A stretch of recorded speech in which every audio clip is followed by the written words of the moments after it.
வணக்கம் சாப்பாட்டு பிரியர்களே, இது நம்ம பழையசோறு பச்சைமொளகா தாங்க. இன்றைக்கி நம்ம வீடியோவில் என்ன பார்க்க போகிறோன்னா, பாரம்பரிய முறைப்படி எப்படி நம்ம பானையில் பொங்கல் வைக்கலாம்னு சொல்லி தான் பார்க்க போகிறோம். இது வரைக்கும் நான் பானையில் பொங்கல் வச்சது இல்லைங்க, எனக்கு வைக்க தெரியாதுன்னு சொல்கிறவங்களுக்கும் புதுசாக கல்யாணம் ஆன பொண்ணுங்களுக்கும் இந்த வீடியோ ரொம்பவுமே பயனுள்ளதாக இருக்கும். இந்த வீடியோவில் ஒவ்வொரு விஷயத்தையும் நான் தெளிவாக சொல்லியிருக்கேன். அதனால் வீடியோஸை ஸ்கிப் பண்ணாமல் கடைசி வரைக்கும் பாருங்கள், உங்களுக்கு ரொம்பவுமே பயனுள்ளதாக இருக்கும். இப்போ நம்ம இந்த பானையில் தான் பொங்கல் வைக்க போகிறோம்.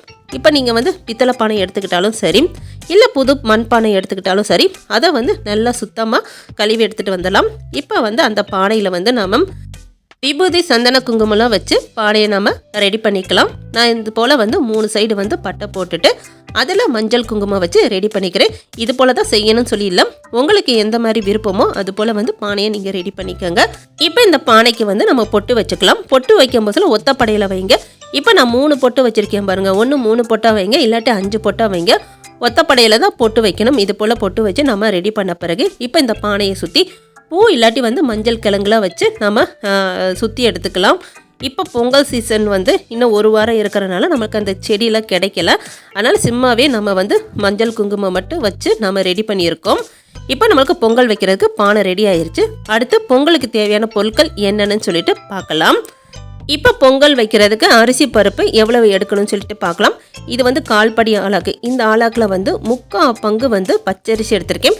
இது கூட 1/4 பங்கு பாசிப்பருப்பு எடுத்துக்கலாம். பாசிப்பருப்பு நான் இன்றைக்கி வறுக்காமல் தான் சேர்த்துருக்கேன். உங்களுக்கு வறுத்து பிடிக்கும்னா லைட்டாக வறுத்து சேர்த்துக்கோங்க. இது மாதிரி பாசிப்பருப்பையும் சேர்த்துட்டு இது மாதிரி தலை தட்டி எடுத்துக்கோங்க. அதாவது 3/4 பங்கு பச்சரிசிக்கு 1/4 பங்கு பாசிப்பருப்பு கரெக்டாக இருக்கும். இது 1/4 படி ஆளாக்கு. இந்த ஆளாக்கு மெஷர்மெண்ட்டில் தெரியாதுன்னு சொல்கிறவங்களுக்கு கப் மெஷர்மெண்ட்லேயும் நான் சொல்கிறேன். இது 1 கப் அளவு. இதில் 1/2 கப்பு பச்சரிசிக்கு 1/2 கப்பு பாசிப்பருப்பு எடுத்துக்கலாம். அதையும் நம்ம இது மாதிரி நல்லா லெவல் பண்ணி எடுத்துக்கலாம். இப்போ நம்ம ஆளாக்கு மெஷர்மெண்ட்டும் கப் மெஷர்மெண்ட்டும் என்னன்னு சொல்லிட்டு பார்த்தாச்சு. இப்போ நம்ம எடுத்து வச்சுருக்க இந்த அரிசி பருப்பை கழுவிக்க போகிறோம். கழுவும் போசில் ஒரே ஒரு வாட்டி மட்டும் தண்ணி ஊற்றி லைட்டாக மட்டும் இந்த மாதிரி அலசி கழுவிக்கங்க. ரொம்ப கழுவக்கூடாது, ஒரு வாட்டி மட்டும் கழுவிக்கங்க. இப்போ நான் ஒரு வாட்டி மட்டும் கழுவி எடுத்துருக்கேன். இப்போ இதில் இன்னும் கொஞ்சம் தண்ணி சேர்த்துட்டு இந்த அரிசியை திரும்பவும் நம்ம நல்லா அலசிக்கலாம். அலசிட்டு இந்த தண்ணியை நம்ம கீழே கொட்டக்கூடாது. இதை நாம் இந்த பொங்க பானையில் சேர்த்துடலாம். இதில் தான் நம்ம பொங்கலே பொங்க வைக்க போகிறோம். இப்போ நம்ம கழுவி வச்சுருக்க இந்த அரிசி தண்ணியை இந்த பொங்கல் பானையில் சேர்த்துடலாம். வெறும் தண்ணி மட்டும் சேருங்க. ஒரு அரிசி பருப்பு கூட இந்த பானையில் போய் விழுந்துடக்கூடாது. அந்த மாதிரி விழுந்துச்சுன்னா பொங்கல் பொங்காமல் கொதிக்க ஆரம்பிச்சிடும். பொங்கல் பொங்கி தான் வரணும், கொதிக்கக்கூடாது. எனக்கு அந்த மாதிரி வடிகட்டி விட தெரியலன்னு சொல்கிறவங்க இது மாதிரி ஃபில்டர் வச்சுக்கோங்க. ஃபில்டர் வச்சுட்டு நீங்கள் வடிகட்டி விட்டுக்கோங்க. இப்போ நம்மளுக்கு தெரியாமல் 1-2 இந்த பருப்பு அரிசியெல்லாம் விழுந்தால் கூட அந்த ஃபில்டர்லேயே நம்மளுக்கு கலெக்ட் ஆயிரும். இப்போ நம்ம அரிசி கழுவின தண்ணியை இந்த பானையில் சேர்த்தாச்சு. நம்ம கோயிலில் பொங்கல் வைக்கும் போதில் தண்ணி வடிகட்டி சேர்க்குறதுக்கு ஒரு வெள்ளை துணி வச்சு அதில் வடிகட்டி சேர்ப்பாங்க. நம்மளுக்கே தெரியாமல் ஒரு சில அரிசி பருப்பு உள்ளார போயிடும்னு சொல்கிறக்காக வடிகட்டி சேர்ப்பாங்க. இன்றைக்கி நம்ம துணிக்கு பதிலாக ஃபில்டர் வச்சுருக்கோம். இப்போ நம்ம அரிசி கழுவின தண்ணியை இந்த பானை நிறைய சேர்த்தாச்சு. அடுத்து இது கூட 1/2 கப் அளவுக்கு பால் சேர்த்துக்கலாம். பால் காய்ச்சாத பச்சை பால் தான் சேர்க்கணும். காய்ச்சின பால் சேர்க்காதீங்க, காய்ச்சாத பச்சை பாலாக சேர்த்துக்கோங்க. இது போல் பானை நிறைய நம்ம தண்ணி வச்சுக்கணும். அடுத்து நம்ம பொங்கல் எப்படி வைக்கிறதுன்னு பார்க்கலாம். இன்றைக்கி நம்ம கேஸ் ஸ்டவ்வில் தான் பொங்கல் வைக்க போகிறோம். கேஸ் ஸ்டவ்வை நல்லா சுத்தமாக தொடச்சி எடுத்துட்டு அதுக்கு நம்ம பொட்டெல்லாம் வச்சு ரெடி பண்ணி வச்சுருக்கோம்.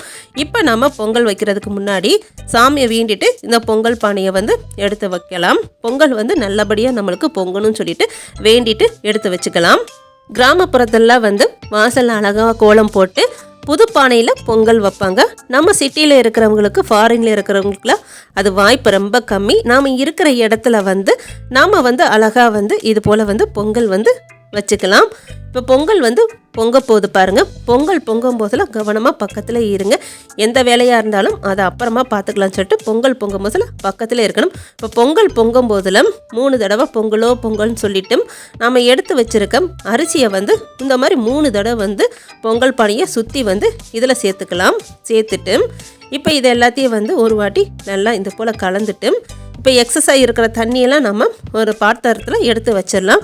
நம்ம எவ்வளோ வந்து அரிசி போட போகிறோமோ அதுக்கு அளவாக வந்து தண்ணி வச்சுட்டு மிச்சத்தெல்லாம் நம்ம எடுத்துக்கலாம். தண்ணி தேவைப்பட்டால் நம்ம இதிலேருந்து கொஞ்சமாக சேர்த்துக்கலாம். அந்த தண்ணி கொஞ்சம் சூடாக தான் இருக்கும். இப்போ பாருங்க, நமக்கு தேவையான அளவு மட்டும் தண்ணியை வச்சுட்டு மிச்சத்தெல்லாம் எடுத்தாச்சு. இப்போ நம்ம எடுத்து வச்சுருக்க அரிசி பருப்பு எல்லாத்தையும் சேர்த்துடலாம். சேர்த்துட்டு இது போல் வந்து நல்லா கலந்து விட்டுக்கோங்க. அரிசி பருப்பு சேர்த்துட்டு நம்ம இதை கிளறாமல் விட்டுட்டோம்னா அடியில் வந்து அடி பிடிக்க ஆரம்பிச்சிடும். அரிசி பருப்பு சேர்த்த உடனே வந்து அடுப்பு ஸ்லோவில் வச்சுட்டு பொங்கலை வந்து நல்லா நாம் வேக விட்டுக்கலாம். இது நல்லா வெந்து வரட்டும். இப்போ நாம் சேர்த்த அரிசி பருப்புலாம் வந்து நல்லா வெந்துருச்சு பாருங்கள். இது போல் அரிசி பருப்பு வந்து நல்லா கொலைய வெந்துடணும். இது போல் நல்லா கொலைய வெந்த பிறகு தான் நம்ம இதில் வெல்லம் சேர்க்கணும். அரிசி பருப்புலாம் வந்து வேகிறதுக்கு முன்னாடி வெல்லம் சேர்த்தோன்னா அரிசி பருப்பில் அப்படியே விரைச்சிக்கும், உங்களுக்கு வேகவே வேகாது. இப்போ நம்ம வந்து எடுத்து வச்சுருக்க வெல்லத்தை சேர்த்துக்கலாம். நான் வந்து 2.5 கப் அளவுக்கு வெல்லம் சேர்த்துக்கிறேன். இப்போ நம்ம அரிசி பருப்பு எவ்வளோ எடுக்கிறோமோ அதுக்கு ஈக்குவலாக வந்து வெல்லம் சேர்த்துக்கோங்க. இப்போ உதாரணத்துக்கு அரிசி பருப்பு சேர்த்து நம்ம 1/2 கிலோ எடுக்கிறோம்னா அதுக்கு ஈக்குவலாக வந்து 1/2 கிலோ அளவுக்கு வெல்லம் சேர்த்துக்கோங்க. இப்போ நம்ம சுத்தமான வெல்லமாக இருக்கிறதுனால டைரெக்டாக சேர்த்துருக்கோம். இதுவே மண் தூசியாக இருக்கிற வெல்லமாக இருந்துச்சுன்னா வெல்லத்தில் கொஞ்சம் தண்ணி ஊற்றி அதை காய்ச்சி வடிகட்டி சேர்த்தோம்னா கரெக்டாக இருக்கும். இப்போ நம்ம மீதம் உள்ள வெல்லத்தையும் சேர்த்துட்டு நல்லா கலந்து விட்டுக்கலாம். வெல்லத்தை சேர்த்துட்டு கிளறும் போசில் இது மாதிரி கரண்டி வச்சு நல்லா அடியிலேருந்து நம்ம எடுத்து விட்டு நல்லா கிளறணும். அப்போ தான் வந்து வெல்லம் இந்த சாதம்லாம் நல்லா ஒன்று சேர கலந்து வரும். இது மாதிரி எல்லாத்தையும் கலந்துட்டு இதை நம்ம கொஞ்ச நேரம் வேக விட்டுலாம். பொங்கல் வெந்த பிறகு இதில் கொஞ்சமாக முந்திரி பருப்பு, கூட வந்து கொஞ்சம் திராட்சை, அடுத்து ஒரு 10 ஏலக்காய் வந்து சேர்த்துக்கிறேன். ஏலக்காய் முழுசாக தான் சேர்த்துருக்கேன். இன்றைக்கி எதுவுமே நான் வந்து நெய்யில் வந்து வறுத்து சேர்க்கல.